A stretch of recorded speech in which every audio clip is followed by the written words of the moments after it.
Hello, everyone.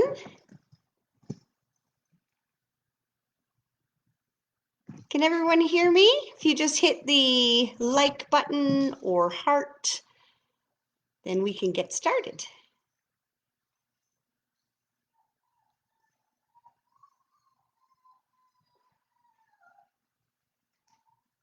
Awesome.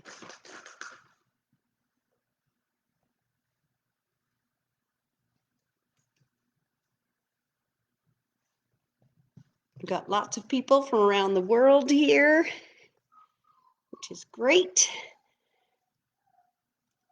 And I'll put on the questions so you can post questions if you would like, and I can answer them for you. I'm here today to talk about puppies and responsible breeding, and how even rescues or people who own puppies can make sure that everything is done properly and safely, and making sure the puppies have a good experience with you. I breed Whippets and have bred Whippets since 1995. I had a bit of a break and I've only whelped about 15 litters over the years. I'm extremely fussy as a breeder as to what I breed and ensuring that I have homes for them all. And I'm also very fussy about the home. So I want to make sure that the people will be set up for success and make sure they understand sort of the behavior aspect of working with dogs, especially puppies. Puppies, of course, are like having a live baby in your house, and they do lots and lots of screaming. And so we want to make sure that we really do a lot of work training them and teaching them, especially teaching them to trust us. So today we can answer any of your questions, and I can let you know sort of what I would consider a responsible breeder. And again, it's just my perception and what I've learned over the years, especially working at the Edmonton Humane Society for 10 years. We had a lot of animals relinquished or admitted to our department at 6 months of age and a year of age. They're really, really cute when you get them, and then the frustration sets in, and then they start destroying things, and then you don't have time for them. And the thing about training a dog is it isn't a one-time thing. It's like someone said when you cut your hair.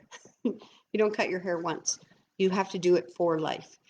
But dogs learn very, very simply, so we have to make sure that they understand what we're teaching them, especially in micro behaviors. And I think for breeders especially, that means that we have, I believe, a responsibility to understand the science of behavior.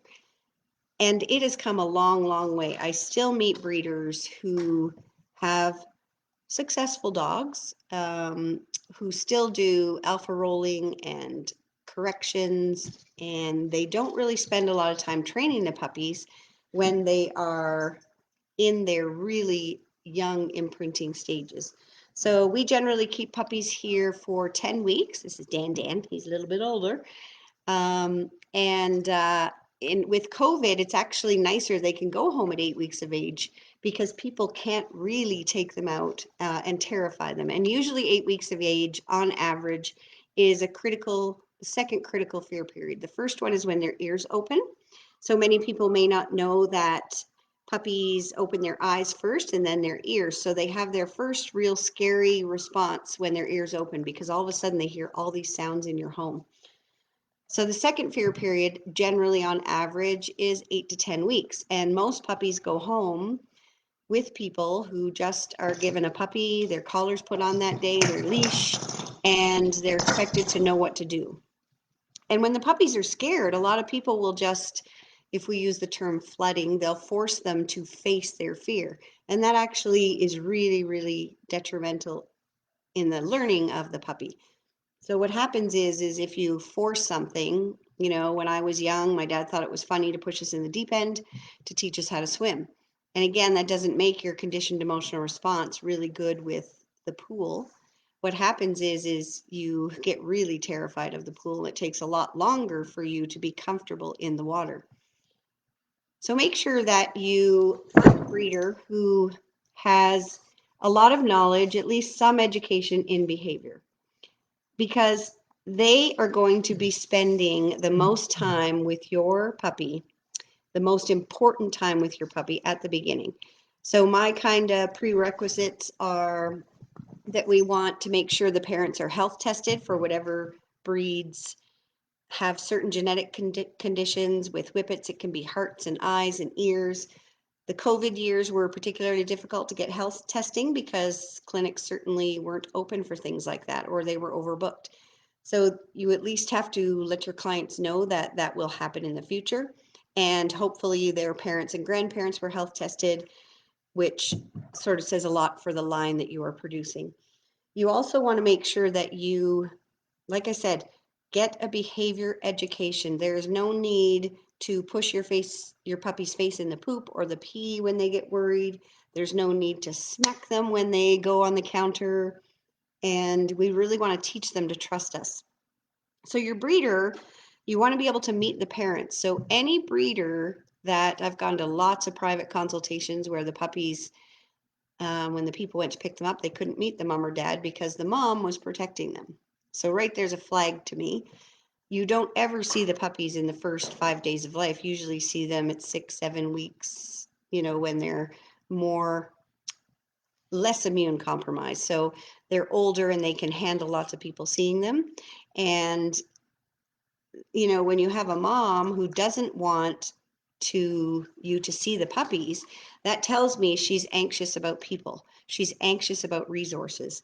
And we know anxiety can be genetic. And the first thing the puppies learn is observable behavior. So if the mom is charging the X pen when new people come, guess what the puppies are going to learn?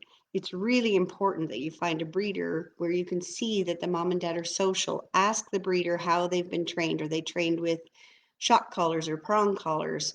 Those items, in my opinion, never need to be used on dogs of any kind. And you want to know that when you use devices like that, you suppress behavior. You're not teaching the dog what to do. You're teaching the dog to be terrified of whatever it's looking at that time when you apply really excessive force. Lots of people will say, it's fine if it's used correctly. Well, correctly means that it's hurting or choking or shocking the dog. And trust me, no learner wants to learn under those conditions. Another thing you want to check with your breeder is what kind of food they're eating, what their exercise schedule is like, and what they do with the puppies in the first 8 weeks of life. There are lots of things as the puppies develop. They develop very, very quickly. Lots of things that you can do with your puppies to make sure that you can make them very confident for the world they're about to go in. My husband and I, my family, we can do all this work with the puppies, and we can bring all the clients in and teach them how we work with the puppies, and they can go home and in 2 weeks the puppy can change, because puppies and dogs of all ages are amazing detectives. So Dan right now is walking around and he sees where the food bowl is, and he's trying to make an attempt to, he's actually downing on his bed, which is placed on top of the table, which is really good, buddy. He knows a good bed behavior. So they're master detectives at looking at what we do and how they can get what they need from us. So lots of people call it training the owners, which is very, very true. Master detectives. They watch our body language more than anything. So if you've ever come home and your puppy's peed on the floor, then you give this look and the puppy rolls over and people say to me, oh, they knew they did it. Well, not necessarily. They know what happens after that face happens. So they really respond to your body language more so than your words. So you want to know what the breeder does with these puppies in her house. Are they in a barn? For some dog breeds, that's okay. If you're going to get a herding dog that you don't want to be fairly social with people, then being born in a barn might be okay with you. If you're getting a dog that is bred to be social with people, I would highly suggest that you maybe not choose one from a barn that doesn't get a lot of handling, because you're going to be dealing with anxiety issues, fear for a long, long time. Dan, come. So responsible breeding, we want to make sure that the puppies go home, registered, health tested, vaccinated, dewormed or fecal tested. You want to make sure that you have maybe some pet insurance, and that your breeder doesn't just show you video clips of this and that and this and that, and that they choose the right puppy for you. Whippets come in lots of fun colors, and I tell all my clients, we don't necessarily teach you about, or we don't necessarily send you home with a dog that is a certain color, because that might not be good for your current living situation. And I want to make sure that when you take the puppy home, we set you up for success. So it's going to be no good if I send you home with a really prey-driven whippet who, perhaps wants to chase your cat all the time or your young children. It's not going to be successful, not for you and not for the dog. So I generally do some, kind of temperament evaluations between 6 and 8 weeks. I look at structure, and obviously I try to get their color choice in there if I can, but really it's about the best fit for your family. So does anybody have any questions? Go ahead and post.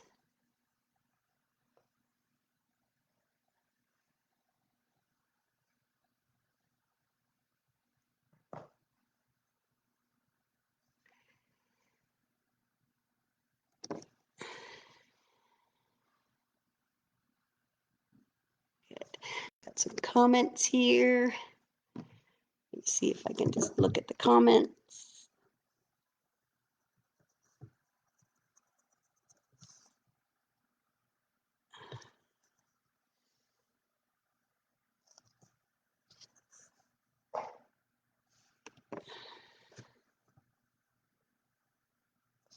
All right.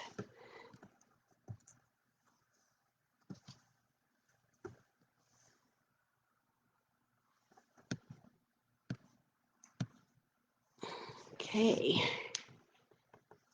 So I'm not seeing any comments at this point. Let me just check up here. Good.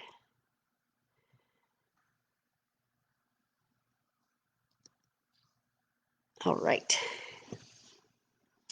So then once you choose your breeder, you want to, make sure that you really express to them. I have like a puppy questionnaire, and then sometimes I phone people to find out.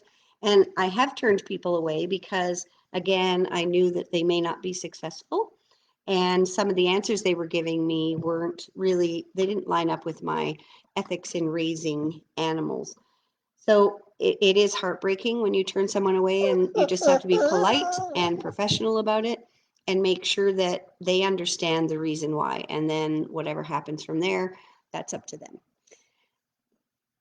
So then what happens is I tend to post a lot of video in my private messenger groups to the new potential owners so that they can be involved and learn about what happens when the puppies are born. So I will show live video of the puppies being born if they choose to see that. Some people, it's really scary.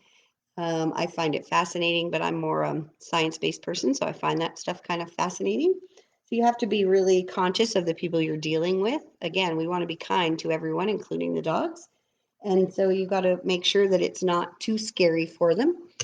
And then they can ask lots of questions as to what you're doing. I also like them to be involved in several things that we do. So we do early neurological stimulation in the first 3 to 5 days. This litter that we had of puppies is 12 whippets, and Rogue, who's laying over here in the chair, is the mama. It's her first litter, and most whippets, their first litter is maybe 6 to 8. But Rogue is, we call her Miss 200%. She does everything 200%. My husband's here helping. He's going to let the puppies out in a little bit. So anyway, she had 12, and I stayed up with her all night. My husband was helping, making sure that the puppies were all fine, because that's quite a large litter for mama. We did know there was approximately 10. I thought I'd counted 12 in the x-ray, but it's kind of a surprise when they do actually give birth. You want to make sure they're all breathing and suckling right away, because that first colostrum is really, really important. And you handle the puppies, make sure that she is able to take breaks in between, because when the puppies are actually born, there's 2 uterine horns. So the dog actually empties one uterine horn first, and then she usually takes a break, and then the other horn empties as well. And each puppy has its own umbilical cord and its own placenta. So she has to, chew open the placenta, which is 2 layers, and then chew the umbilical cord. And sometimes new moms don't know how to do that, so you help them out. We tend to keep things as natural as we can, but granted, with a litter of 12, we definitely helped with some of the cords and placentas just so she could rest a little bit while she was feeding. And she only has 9 teats, so then we go, okay, do we supplement? And you have to have all that stuff on hand. You weigh the puppies in the first 3 weeks, you weigh them almost every single day. And you're trimming nails right away, because when the puppies come out, their nails are long. There's so much in breeding. And breeders generally, purebred dog breeders who have some fabulous dogs, they don't charge very much for their dogs. And people think, oh, they're making a lot of money. It's not a lot of money, because you put your heart and soul into this 24/7 and make sure that they're all thriving all the time. So in this litter, the last number 10 and number 12 that came out were a little bit listless, and we did try to do some bottle feeding, which they wouldn't take. And so we had a tube feeder on the go, and I got them suckling and moving and drinking, and then I just stayed up all night and made sure they kept drinking and drinking and drinking, and they're really great, strong, no issues. So with my puppy litters, I like to post lots of videos of what we're doing, the early neurological stimulation. What does that mean? What is it teaching the puppies? And then you move on to different exercises. Right now, the puppies are learning a lot about different surfaces and sounds, and they're playing a little bit rough, so we interrupt it kindly. We don't let them fight it out, because then they learn that that's what they're supposed to do. So we gently remove them from the situation, give them a second, let them go back down. And that helps the dogs understand that, you may find that fun and reinforcing to you, but to the other puppy, it's not enjoyable. So lots and lots of things that you can look for in a responsible breeder. I microchip the dogs, make sure that they've got identification. Like I said, they're vaccinated to a certain degree. When they go home with a fabulous puppy pack that helps people get them settled right away. And I usually set them up with some courses so that they can learn what we do, because we understand that people don't do what we do every day. They're just getting a cute puppy. So lots of good information on the breeding aspect of it. So now we'll talk about puppy training. And what I'll do is I'm just going to work Dan a little bit. I've got a kennel here, because I think a lot of people struggle with kennel training. And what they're told is just throw food in the kennel and just feed him in the kennel. It'll be fine.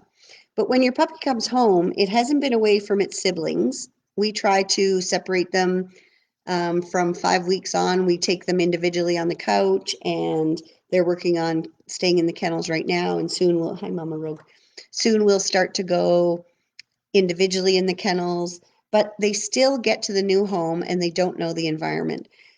And so they panic, and it's fine to soothe a panicking dog. As long as they still have, yeah, isn't it? As long as they still have some, training and rules that go along with kenneling. So when Dan got here, and he's from a breeder friend of mine, it was his first time away from home, and because she had to have some surgery, she was unable to do a lot of the important imprinting that she normally does. So when Dan got here, he was, worried, and what is this new place? And I don't understand this. And other questions? Okay, my husband's going to help me with the questions. I'll just finish this sentence. So what I had to do with Dan was I had to start like he was a brand new puppy of mine, and we had to do kennel training and all sorts of stuff. So my husband's going to let me know some of the questions we've got here. A baby and a toddler from Stephanie. Now, obviously, children are the most important thing. Humans are more important than dogs. Sometimes I don't believe it either, but they are. And when you have a baby and a dog, trust me, there is no dog on earth that is safe, 100% safe around children. So you want to make sure that before the baby is born, do lots of work teaching the dog how to stay outside of the baby's room, teaching the dog a good mat behavior. Your dog should know how to relax. If your dog doesn't yet know how to relax, I want you to reach out to a trainer. You can reach out to me. I can help you out with some exercises to teach your dog to stay calmly in a place, whether it's behind a baby gate or in a kennel. So, because we know that parents cannot watch young toddlers and babies at the same time, and it is a very broad subject. And, you've got to, your dog doesn't understand that the baby is fragile. All they hear is squeaking, and some dog breeds are more predatory than others. And that's a genetic thing. And again, every dog's an individual. So you want to make sure you can read the body language and do lots of things to keep the baby safe. Okay. Next question.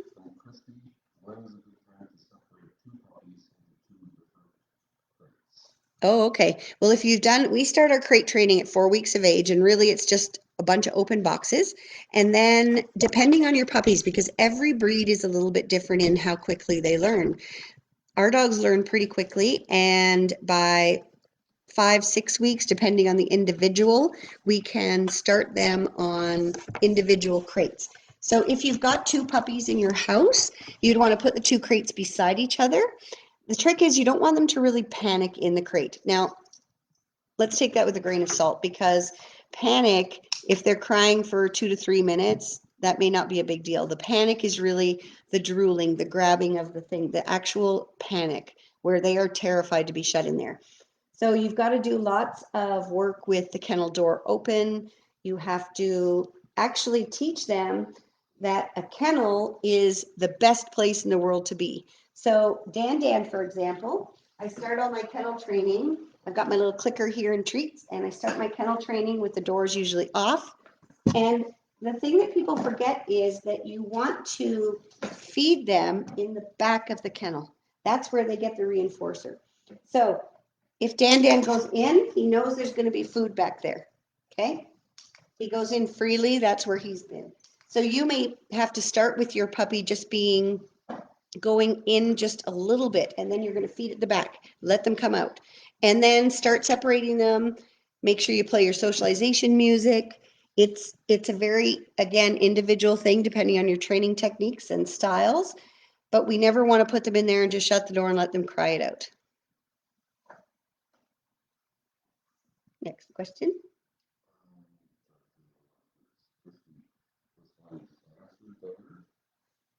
She also said they are from the same litter and play fighting a lot, which turns into craziness. Okay, so they're from the same litter, Christy says, play fighting a lot and turns into craziness.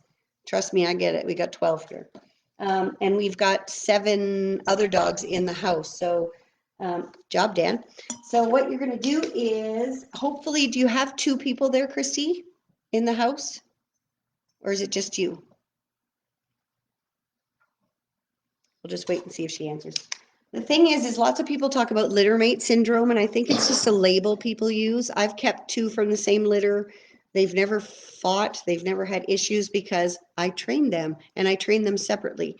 When people have issues with what they call Littermate Syndrome, it's because they're not training them. They're just letting them play, and then all of a sudden, one of them has a different personality than the other. And that's a development thing. And if you don't know how to manage it or train it, it will continue. So we don't want our puppies to have, we want to limit the amount of horrible experiences they have, especially in the first 12 to 16 weeks. So again, like Dan right now is coming into sexual maturity, and we've got to watch him because he gets really excited. He's Boston Terrier, and he will, get too excited when Mama Rogue is near her puppies, and she's like, dude, you need to just chill out. So we have to manage that. We've got to manage it carefully so something doesn't happen that's terrible.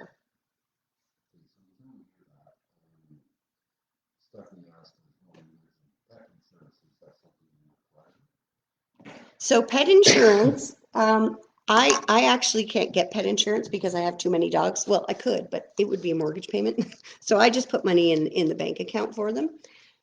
However, for someone who's getting a pet and they don't really understand how much things can escalate quickly, especially with a puppy, if they ingest a pair of underwear or something crazy like that, and then you've got emergency surgery, pet insurance is really, really great. As a breeder, we give a month free trial, and then people can choose to go with that insurance company. I don't make anything off of it. It's just a good plan that my clients have used. And then they can keep using it, keep with it. Because once your dog is predisposed to a condition like ACL surgery or anything like that, you can't usually get pet insurance. And those surgeries are $37,000 to $6,000. So again, the pet insurance is one of those things that you may have. Costco carries one, there's Canadian ones, there's American ones. And I do give it free for a month so people can decide the risk to them or if they just want to put money away.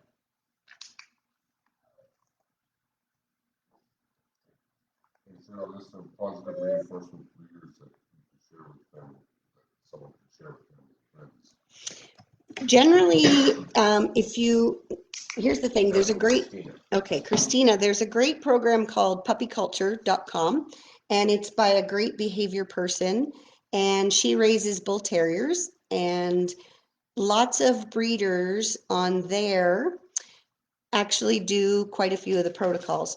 Now, there's no license to say you can say you're a puppy culture breeder and people go, oh, that's awesome. You've got to see the proof is in the pudding. So if my puppies are coming when we say pup, pup, pup, pup, pup, pup, pup, that means we're doing some training with them. If my puppies are just over here and they're all relaxing in their kennels, well, we're clicking and treating, and we've got dogs all over the place. They understand about relaxation, and when we let them out, you're going to see them just so confident at this age, and that's what we want. So the puppy culture protocols are really good for people, and it's a very inexpensive program if you're interested in it. The breeders can also supply a puppy culture video for when you take your puppy home, so people can remember the things you've gone over and the things you tried to do with them. Like I said, many breeders, they don't even put a collar on the puppies until they go home, and then your puppy is fighting the leash and the collar, and that's the first experience you have with them. So I would look on a puppy culture website. If you want to private message me later for certain breeds, I may be able to help you find some people that are actually what I would consider responsible breeders. There are lots of good breeders that are really good health testing, but they don't do a lot with the puppies until you take them home.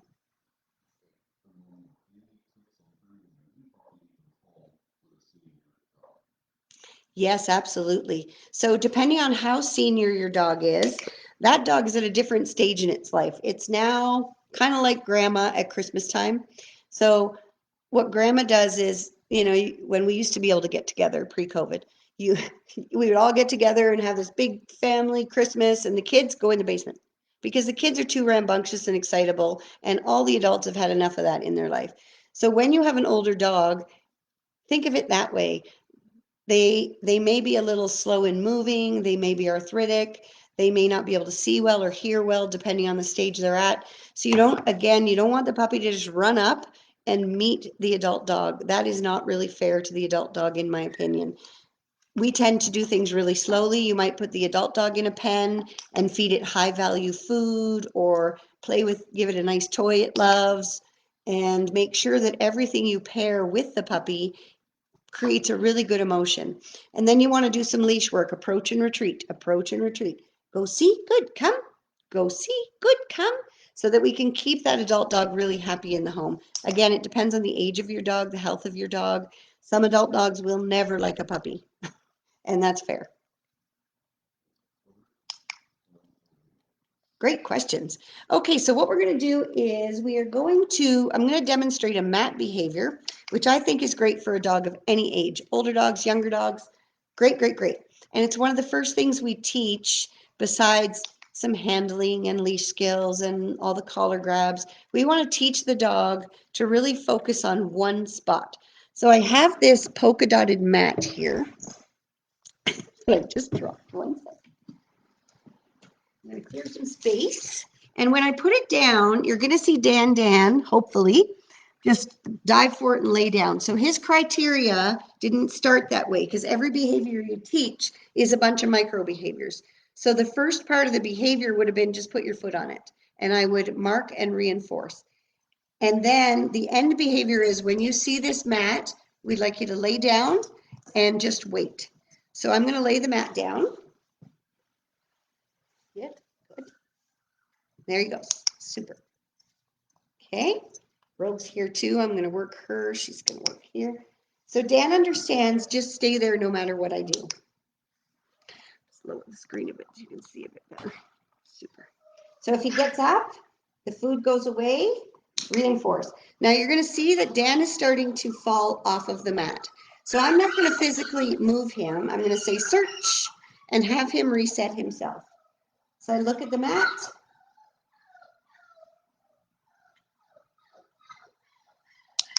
Okay, and then I will feed. Because the criteria has to be really clear. If I let him put his feet halfway off, then like that, he's going to start doing that. So I'm just going to wait here and see if he adjusts himself. I also don't want the learner to be frustrated. So look at all the things he's practicing. I'm going to say search and we're going to reset. Okay? Super. So what I did was I made the environment easier for him. I turned the mat so he could face me because he loves to look and work with me. So search. And this mat behavior eventually becomes find the mat, lay down, and stay there. And this is a great behavior for stays. So generally when I'm teaching behaviors, I don't say the word until we get the behavior. I do a lot of reinforcing, but you'll see I'm not luring him to stay there. So I can go away, come back, put a treat down. I could maybe shake a toy if he stays. You can hear the puppies are waking up. Good boy. Lots of great behaviors. And you can take a mat with you to the vet office so that when they go on the exam table, they already know this and they can lay down for your vet. You can do handling, you can do all sorts of things, nail trims, make it a real good deal, okay? So what we're gonna do is we're gonna put Dan away and then we're gonna let these crazy puppies out and we'll answer some more questions as they come out. Okay, give us 1 sec.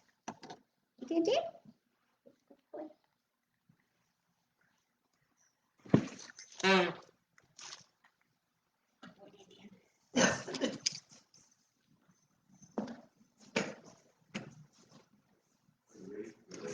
We're ready. Okay, here we go.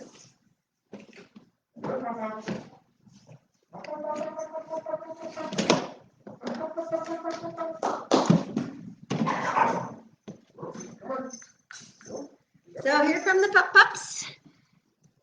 And you're going to see that Mama Rogue is in the stage right now of, hi pups. There we are. This is Addie. Mama Rogue is in the stage right now of actually playing with them a little. She's also weaning them off of her. So they have really sharp teeth and they actually have bitten holes in her teeth. She's a really good mom. So if you hear her growl, again, we don't let it get too much, but she is allowed to do mild corrections to the puppies. She's a dog, she's their mother. She can do those mild corrections. Not enough to scare them. Hi, pups. So you see the puppies are really social and they're all over us. And we've got 12 of them. Hey, pups. This is Wonderbar. So this was one of the ones that was really small. And when we talk about small, lots of people call them the runt, but to me, the runt is really small, like a quarter of the size of the rest of the litter, or cleft palate, or missing limbs. She certainly wasn't any of that. Hello, Wonderbar. Yeah. This is the candy litter, so they all have candy or treat names. So they're all doing pretty good, and we want to make sure that instead of chewing on us, they're chewing on a toy, because they're very, very oral right now, and they want to chew on everything, your toes, my husband's bathrobe. Yeah, so there's Mara and Farah, and there's Wonderbar again. Hello, yeah, how are you, buddy? It's Puppy. We only have 2 boys in this litter and 10 girls. And hi there, Callie. It's Bernard Callebaut, best chocolate in the world. Here's Mac. He's one of the boys, so he's a big boy, aren't you? You're almost the biggest. And here is Delilah. She's got lots of polka dots. It is very interesting that most patterned dogs have only 2 coat patterns when they have a litter, but we've got 3. So we've got parties, we've got solids, and then we've got what we call Irish marked, which are legs, blaze, tip of tail. And I learned that from my great friend, Mary McGee, who's a breeder of Whippets in the States. I love her. Yeah. This is Roxy. This is Pop Rocks.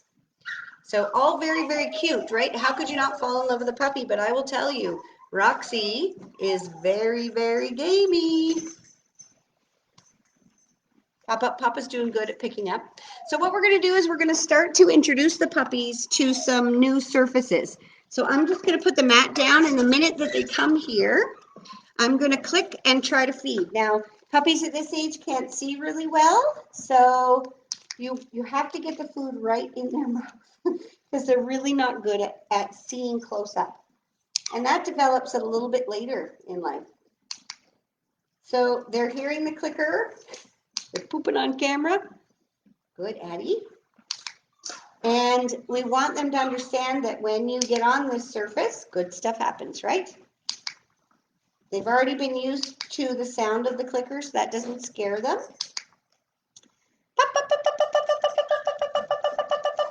So you'll hear me say pop, pop, pop, pop, pop, pop, pop, pop, pop, and you'll see them all just come running. That's our start of our emergency recall. We want to teach a word that you don't poison, like the word come.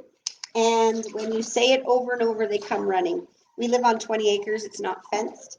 And obviously there's lots of wildlife here. So we've kind of got two. We've got one where we clang a jar, and then they can hear because they can't hear me say pop, pop, pop, pop. Good job, guys. You'll see Mama Rogue is trying to avoid nursing. So my husband showed her to jump up and get out of the way, and she is attempting to do that. Good. Super puppies. Super. There's Mama Rogue. So she can choose to come down if she wants.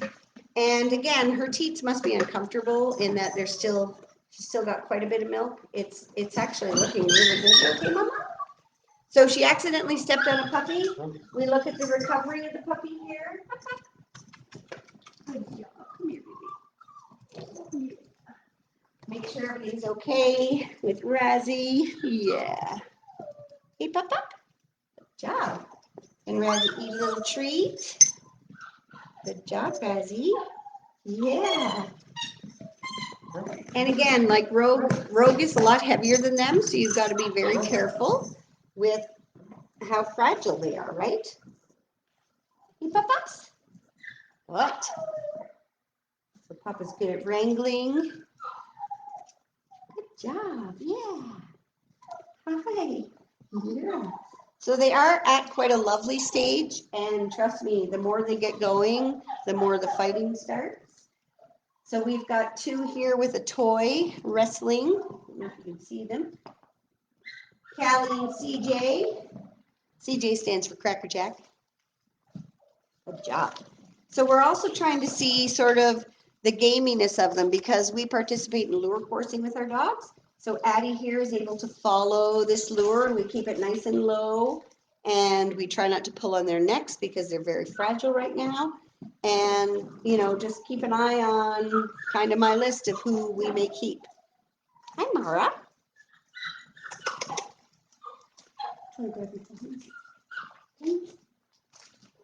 Yeah, good pop-ups.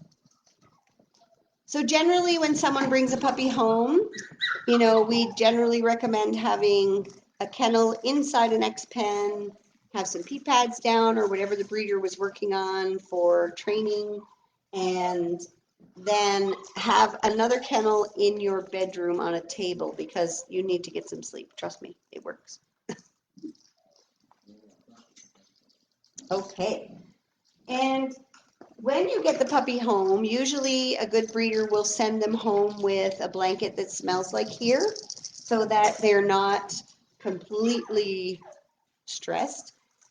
That's super that you just don't wash it. Just keep it with them so that they can smell their siblings and spend lots of time cuddling them and training them and tiring them out.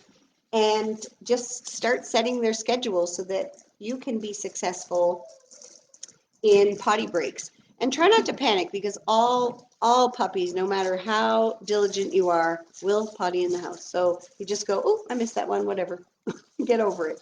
If you can't watch your puppy, put it away in its pen, or some people do some umbilical training It just depends on the dog if you can do that or not, because some dogs are really scared of being on a leash. So imagine dragging that puppy around if they're scared to be on a leash. I'd rather just put them in an X pen and watch and, yeah, are you good? And, you know, let them kind of watch things and learn. We try to desensitize them to lots of sounds like pots and pans and vacuums and, yeah, it's a good dog, and mops and brooms and lots of clanging things and tin cans and things that vibrate and um, anything we can to help them become more comfortable with the world they're about to be in. We also put them outside in Alberta, Canada. Right now it's not super warm, but the next couple days it should be nice and warm. And I've got a pen set up outside on a very clean patch of grass so they can go out, and then we can, hi Papa, hi CJ. CJ's got a big toy. So we can drive the tractor by and the golf cart by and get them going on some walks. Hi, Mara. How are you? She's real crazy. So there's lots and lots you can do with your puppies right now. But when they get to your house, it's a whole different ball game. Again, different sights, different smells, different sounds. You want to be very careful with air fresheners and diffusers in your home, especially if it's in a small room. I do appreciate you don't want to smell the puppy poop, but you can actually really hurt a puppy with some of these imitation scents that we plug into our walls. You also want to puppy-proof your home, meaning get rid of cords, anything wood and paper, and oh my, are we excited? So little Delilah here has decided to squirm a little, so I'll just wait and then she can go free, just so she can learn to relax a little bit before she goes to play.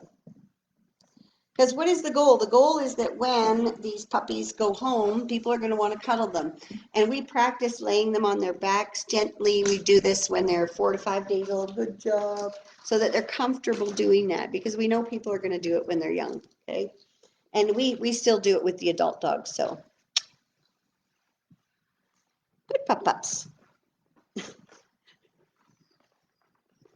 Yeah.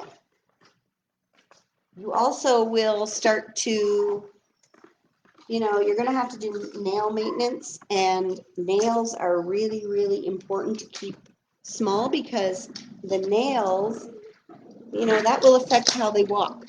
And you want to make sure you keep them as short as possible. So with puppies, this age, we're usually trimming them once a week. And we just use little baby trimmers right now. By the time the puppies go home, they can use regular nail clippers. We'll also have gotten them used to the Dremel, you know, for their age, because we like to Dremel because we do lots of nails around here. And we find the dogs find it more comfortable than the actual pressure clippers. So they found a little harness here, didn't you, Matt? So it's really important that I don't smack him and say, drop it. Okay, he dropped it, which is great, and I'll give him some food. Good. You know, when one puppy poops, they all poop, just so you know.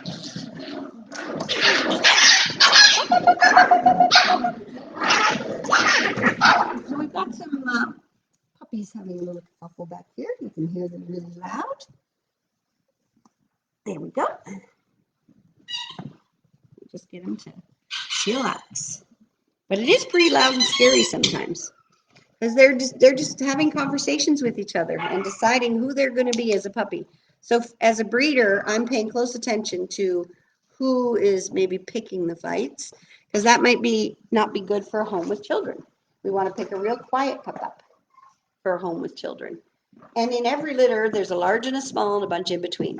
There is a more sensitive and a super confident and a bunch in between. Right, Mac? Good job, buddy. Super. So he's learning a little bit about the clicker here. But super. So I'm going to put down, my husband built me a beautiful show stacking block. And I'm going to put that down, not to stack them or anything, but just for a low surface that they can climb on and experiment with. And we'll see how they feel about it.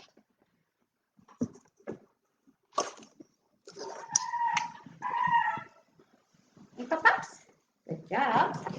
Here it is. And of course they run over right away and don't even let me get it down. There we go. So there they are on their wood And they're sniffing it, and I'm going to just place treats there so that they have a good experience with it. These are little tiny pure liver treats. We feed raw, so these don't upset their tummies.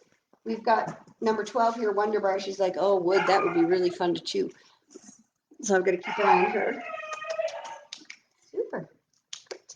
So there's some just sitting on my knee. Some pile drive in. Good job. Yeah, they love the pop-up. They come a running. Good work. Hi. Hi, Wonderbar. Good work. Super. So again, we're seeing if any dogs are terrified of this, because then I've got a little bit more work to do with that individual. And every learner is an individual. So dogs are not clones. They've all got different personalities and different DNA strains, as you can see by color and look. Some look like dad, some look like mom, some look like great grandma. And you've got to treat each of them as an individual. That's really, really, really important.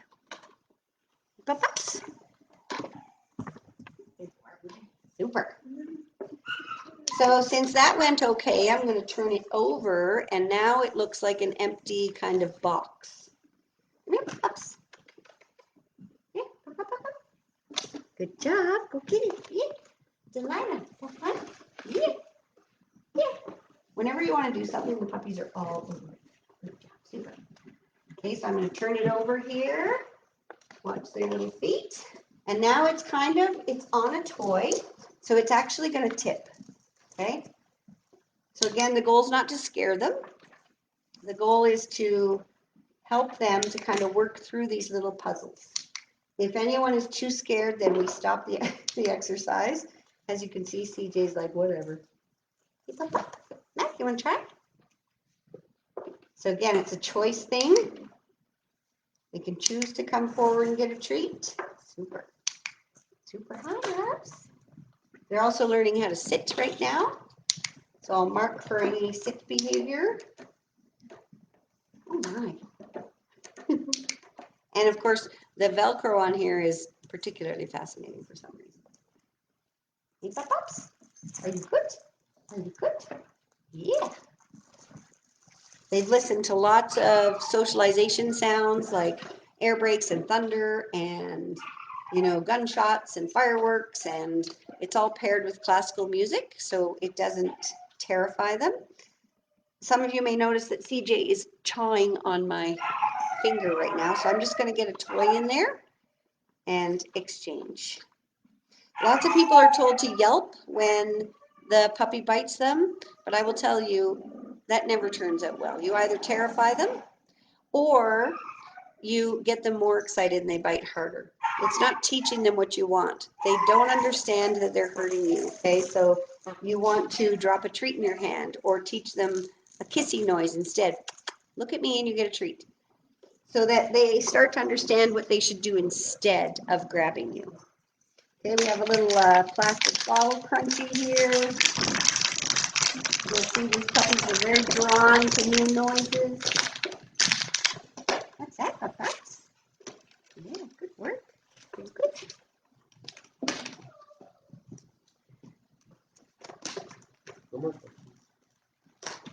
So our time is going by so fast. Does anyone have any questions about leash skills or potty training or anything like that we can help you with? Potty training is really about routine. You want to make sure that you have a routine set up and you take them inside and outside as often as possible. So when a puppy wakes up, it goes outside. Then it comes in, usually plays a bit, needs to go outside again. After it eats, it will need to go outside again. So these puppies, they'll usually pee and then they want to come out and then they'll run around for a couple of minutes and then you saw they all pooped because we got the insides going. You'll see that raw-fed puppies have really nice puppy poop. It tells you a lot. And when our people come to see their individual puppies, they always comment on the poop and how it's not diarrhea and it's not runny. They are fed an organic kibble as well, because I know some of my clients aren't going to feed raw, and that's okay. So I tried to get them used to a certain kibble that is, less preservatives in it, I guess. Hey, pups. There is actually really important information about cleaning up puppy poo and pee. We know that this rug will be gone after this litter. And so they're going to make the odd thing. We do some steam cleaning, so on and so forth. However, in a home where you can't replace your carpets and you don't have lots of dogs, you just have one little puppy, you want to be sure to clean the spot thoroughly with some soap and water, let it dry, and then put your enzymatic cleaner on it. Because otherwise you're just kind of wasting the enzymatic cleaner and it's not doing the job. A dog's sense of smell is so much stronger than our own, and we have to make sure that we get rid of as much of the smell as possible. Puppies. That's the farm dog, Stella. She's behind a barrier, and the puppies are all over there. Good job, puppies! Yay! Hi. Yeah. So again, they're curious, and they like to poke the bear, because that's the stage they're in. So we just go and get them and make Stella feel better. Stella's actually much better with dogs outside, but like I said, she's a farm dog. So being in a house is much more panicky for her. Pups. We also make sure they have some good adult dogs. We have lots of good adult dogs that can play with them appropriately when they get to a certain stage, and we monitor that so the puppies don't get hurt, because just size difference is, really the worry. Yeah. Good job, guys. Good work. And make sure that you go to, again, with COVID, we can't really go to classes and get individual one-on-one time. But I do want you to understand that socialization, lots of people panic about socialization. Everybody's got a COVID puppy. And I think that's really just an excuse. If you've got a good bond with your dog, eventually when you start going into stores and really low distraction places, or even sitting in your car at a busy shopping mall with your treats and your clicker, you can build new environments with them and build the trust of new environments. They don't need to see 100 puppies or go to the dog park or, meet every single person and like them right away. You really have to honor what the puppy is saying. Because some people, like I said, the puppy will be scared to see a person and their owner will just pass it over and say, he'll be fine. And then that builds the learning history of the dog to say, people are really scary, especially people that act like that, or I haven't seen a person with a beard, or I haven't seen a person with glasses. So keep it really low level. Teach the puppy how to work with you and play with you. Right now at this age, these puppies can kind of work for like 30 seconds. When they're 8 weeks of age, they can work 2 to 3 minutes. And again, that's kind of their focus. So you want to do lots of play while you are training. So when you do a couple sits, and then you want to do some tugging and playing, so that they always associate work with fun. We'd like that in our life. And I know that dogs love it. Hey, pups. Got kind of a honky. They're starting to get a little tired, which is good. So any other questions?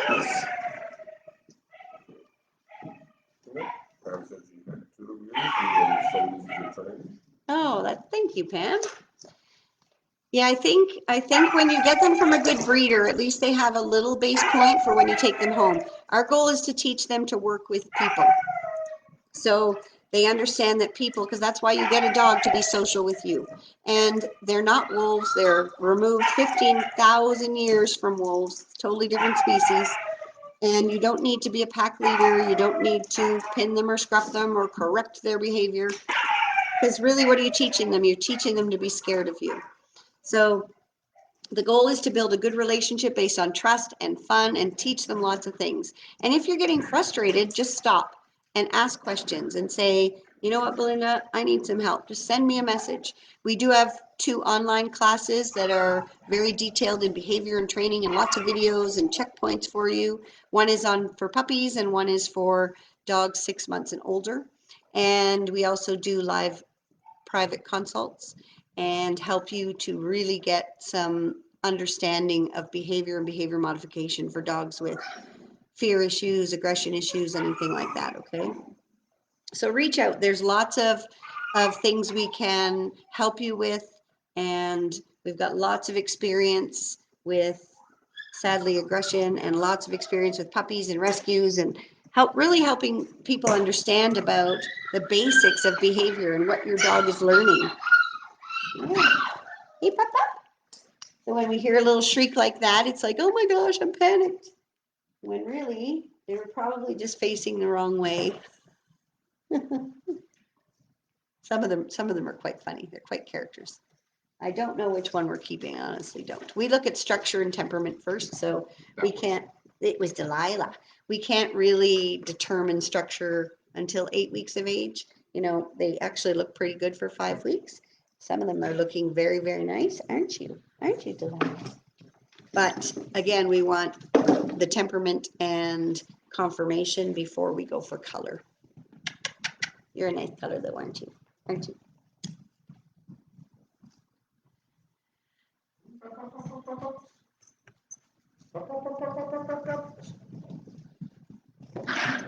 Good job, puppies. Yeah, good job. So some of your socialization strategies, like I said, you could go to a pet store when it's really quiet, carry the puppy in with you if they don't have leash skills yet, put them in a shopping cart because they don't have full vaccine coverage yet, and make sure you bring your treats. If they can't eat, they might be a little too worried, so you might want to hold them and rub them and make sure that they're still getting a good, comfortable time there. If they're not, if they're shaking, then abandon the task. Try something less stimulating. You can be really, really creative when it comes to socialization, okay? Dog parks, I don't recommend. I don't go to them. I think it's a high risk environment for you. You can't control the people there, the dogs there. Your puppy can get a horrible experience, and you will be trying to work with that experience for the rest of your life. So you really want to teach your puppy to be with you and enjoy being with you before they start to play with tons of dogs. Because once they start to play with tons of dogs, people kind of do it backwards. They go to the dog park, they let them play, let them play, let them play. Then all of a sudden they want to walk them on leash, and the puppies are lunging and shrieking at every dog they see on leash because they don't understand why they can't go play with them. So be very, very careful what you teach your puppy early on. Hey, Papa. Oh my, the teeth. Oh my.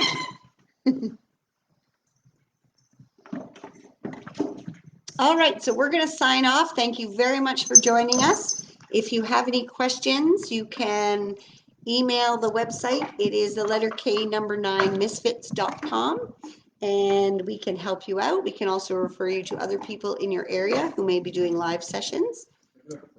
We do have one more question before we go. Bonita. Does that, is nervous noises in time? Okay. How do you help that so you don't pass it on to the puppy? Okay, and that's really a good point, Bonita, about observable behavior. So all these puppies are going to go home, potentially to another dog home, and whatever that dog knows and is comfortable, they may teach the puppy.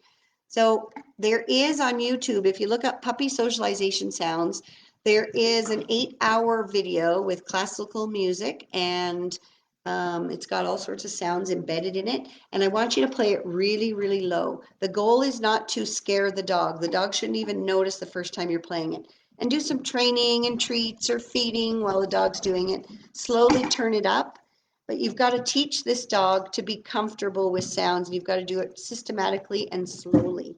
And some dogs, like border collies, any of these herding breeds, some of them are really sensitive to sound and sight. I have a dog in my practice that's, with the jets leave a jet wash and the dog is freaking out at the jet wash, but it's because most likely of the noise before they see the jet wash. Some dogs don't even look at the sky. So it's just amazing how detailed every individual dog is. All right, everyone, take care. We enjoyed spending time with you. Have a great rest of your day.